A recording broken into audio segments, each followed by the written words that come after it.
Où rencontrer des hommes?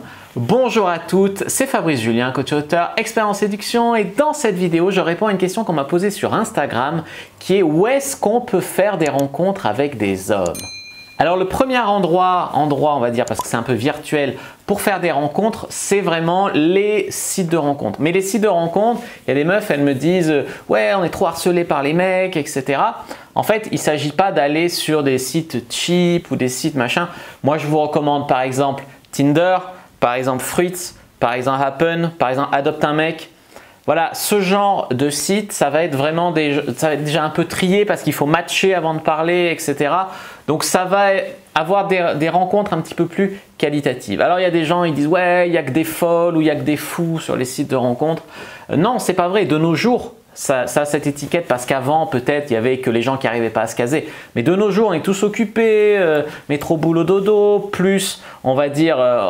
on est tous un peu sur nos téléphones, enfin voilà, c'est la société qui évolue et même si on peut dire je suis d'accord ou je ne suis pas d'accord avec cette évolution, le fait est qu'il y a des gens très très bien sur les sites et les applis de rencontres à condition de savoir bien s'en servir et c'est pour ça que je vous ai fait des formations en fait pour bien apprendre à draguer, à séduire sur les sites de rencontres, à bien les utiliser. C'est très très très important parce qu'il y a des gens, ils ont des matchs, ils ont même des conversations, mais des fois même ils ont des rencarts, mais jamais ça donne rien, tu vois ce que je veux te dire.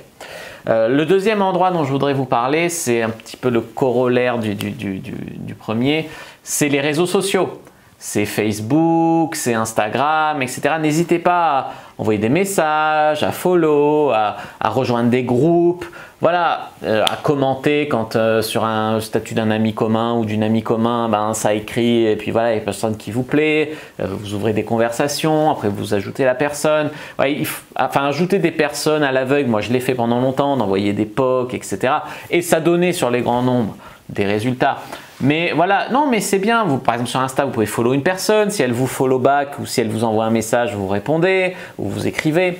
Ben voilà, on peut toujours trouver des moyens. Après il y a des gens, ils se disent ouais je veux pas être harcelé, je mets que je suis en couple alors que je suis pas en couple. Ou je mets une photo avec mon ex sur la photo. Enfin non, si vous voulez faire des rencontres, dites pas que vous êtes en couple si vous l'êtes pas. Et surtout, mettez pas des photos où vous êtes avec quelqu'un. Mettez une photo de profil principal où vous êtes seul. Parce que les gens, ils n'ont pas forcément hyper confiance en eux. Ils ne vont pas forcément tenter leur chance s'ils pensent que vous êtes en couple, les amis. Alors ensuite, la deuxième catégorie d'endroits dont je voudrais vous parler, c'est la rue et tout ce que j'appelle le day game, c'est-à-dire la drague en journée en fait. Là, c'est un petit peu la vie de tous les jours. Alors pour la rue, ouais, balance ton porc, ouais, nanana. Oui, alors dans la rue, effectivement, on ne va pas harceler des gens, mais draguer courtoisement, ça se fait.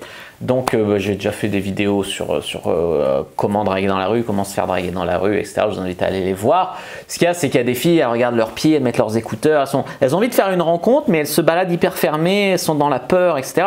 Donc on peut leur dire de vaincre leur peur et de s'ouvrir à la rencontre.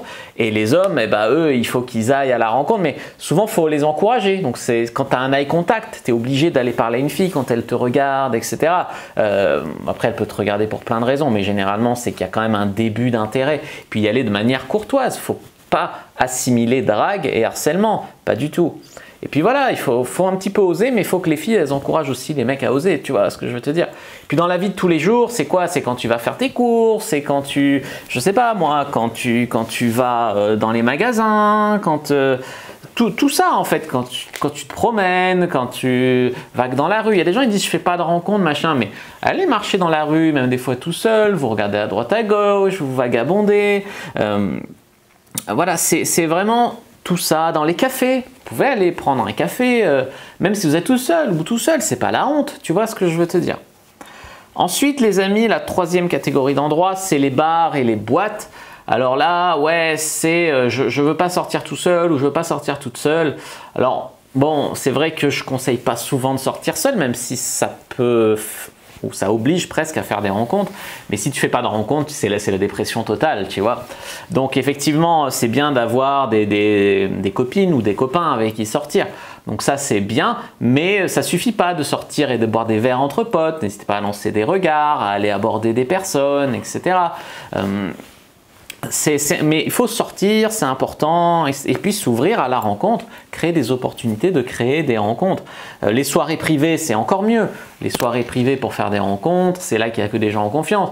Mais si c'est que des soirées où tu as 10 mecs, une fille, ou 10 filles, un mec, pour les filles qui veulent faire des rencontres, tu vois, non, ça va pas. Faut faire des rencontres. Voilà, après, on va pas rejeter nos amis, mais il faut aussi sortir, aller dans des endroits, même une bonne soirée privée avec un ratio homme-femme équilibré, c'est terrible, c'est super bien, quoi. Quatrième catégorie de rencontres, c'est au travail. La plupart des rencontres se font au travail ou par le biais du travail. C'est-à-dire, soit vous travaillez ensemble, donc il y a un contexte de coopération, dont on se voit tous les jours, d'habituation, etc.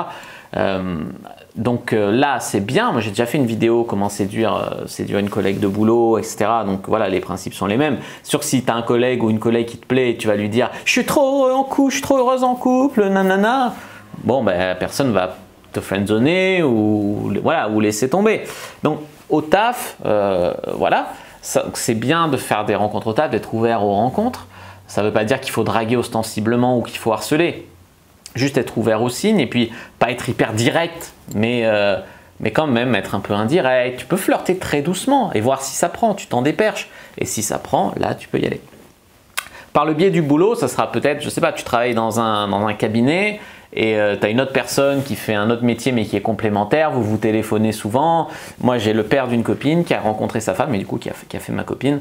Comme ça, en lui téléphonant, alors elle était juriste et lui était dans une entreprise et ils s'appelaient pour une question de droit et puis après ils ont décidé de se rencontrer.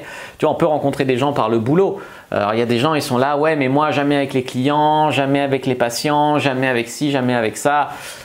À un moment, quand tu es, comment dire, quand tu peux pas être plein ou pleine de principes, non pas ça, pas ça, pas ça, quand tu n'as personne, quand tu es dans la dèche. Tu vois, il y a des gens, ils veulent pas faire de rencontres parce que ça légitimise le fait qu'ils n'en ont pas fait jusque-là. Je suis hyper exigeante, je suis hyper exigeant, je suis hyper ci, je suis hyper ça.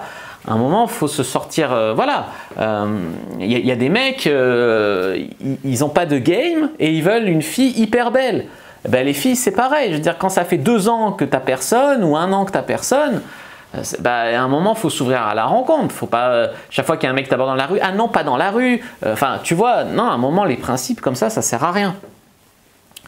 La catégorie numéro 5, c'est un truc que j'aime bien, c'est prendre des cours, faire dans des associations, avoir des hobbies, etc. Je sais pas, tu es surfeuse, tu rêves de rencontrer un surfeur, va faire du surf avec un groupe de surf ou prends des cours de surf. Enfin, voilà, c'est des trucs comme ça. Si tu adores prendre des cours de cuisine, enfin, si tu es une fille, tu vas rencontrer des mecs, fais des trucs où il y a des mecs. Si tu es un mec, tu vas rencontrer des filles, fais des trucs où il y a des filles. Par exemple, au taekwondo, moi j'avais rencontré une fille. Parce qu'à mon cours, voilà, elle était venue avec un mec qui est devenu un pote après. Et voilà, et de fil en aiguille, on s'est parlé. Et puis voilà, on s'est rencontrés comme ça, tu vois. Et ça permet d'avoir des trucs qu'on partage, des trucs en commun, etc. Donc que vous ayez des hobbies, que vous travaillez dans une association, tout ça, ou que vous ayez décidé de prendre des cours, même prendre des cours d'anglais, prendre des cours de cuisine, j'en sais rien, ça peut vous permettre de faire des rencontres. L'autre catégorie dont je voudrais vous parler, c'est effectivement le cercle social, ça rejoint un peu la soirée privée, c'est-à-dire les amis d'amis. Alors je ne vous dis pas de dire tu connais pas quelqu'un pour moi, etc., ça fait désespérer. Mais si quelqu'un vous propose, pas forcément de vous arranger un rencard, mais de vous inviter à une soirée alors qu'il y a quelqu'un qui connaît ou quelqu'un qui est célibataire aussi, qui pense que vous entendriez bien, etc. Tout ça, ça peut être intéressant en fait. Ça peut être hyper intéressant de s'ouvrir à son cercle d'amis, les amis d'amis. Alors ça peut marcher virtuellement, comme j'ai dit, quand tu commentes les statuts Facebook de quelqu'un qui parle avec un ami ou un pote, ou sur Instagram, etc. Ah, tu connais un tel, ça fait un sujet de conversation, tu vois. C'est pareil, quand tu vas au mariage d'un ami et que tu as des copines de la mariée, tout ça, c'est le cercle social, tu vois. Et la 7e catégorie de rencontres dont je voudrais vous parler ici, c'est les séminaires. Les séminaires, c'est pas mal. Genre, vous êtes... Bon, si tu es un mec et que tu es hyper passionné par le business en ligne, c'est un truc que j'ai fait aussi, tu aimerais rencontrer une fille qui est un peu entrepreneuse, machin, tu vas dans des séminaires business, tu as 80% d'hommes. Ça, c'est la vérité. Mais des trucs où c'est beaucoup plus équilibré, c'est par exemple, et si vous suivez cette chaîne, c'est sûrement votre cas, vous êtes intéressé par le développement personnel. Il y a des séminaires de développement personnel où il y a quasiment autant d'hommes que de femmes et ça permet de faire des rencontres avec des personnes qui travaillent sur elles-mêmes, qui sont souvent intelligentes, ouvertes d'esprit, etc. Et c'est quand même très intéressant de faire des séminaires dans des domaines qui nous parlent ou des domaines où on veut grandir, etc. Voilà pour ces 7 grandes catégories, 7 grands endroits où faire des rencontres. J'espère que cette vidéo vous aura plu. Si c'est le cas, n'hésitez pas à mettre un like sous la vidéo. N'hésitez pas à commenter. S'il reste des questions, je répondrai avec grand plaisir. Vous abonner à la chaîne, activer la cloche pour ne pas rater les prochaines vidéos. Me suivre sur les réseaux sociaux, Instagram, Twitter, Facebook, etc. Rejoindre le groupe privé La Communauté La Cyprine qui est très actif. On est plus de 1500 membres. On discute des sexualités, on discute de séduction, un peu de l'actualité. On s'entraide pour les profils sur les sites de rencontres, etc. Et puis téléchargez votre guide gratuit dans la description de la vidéo. Moi je vous dis à bientôt et que le Dieu de la séduction soit avec vous.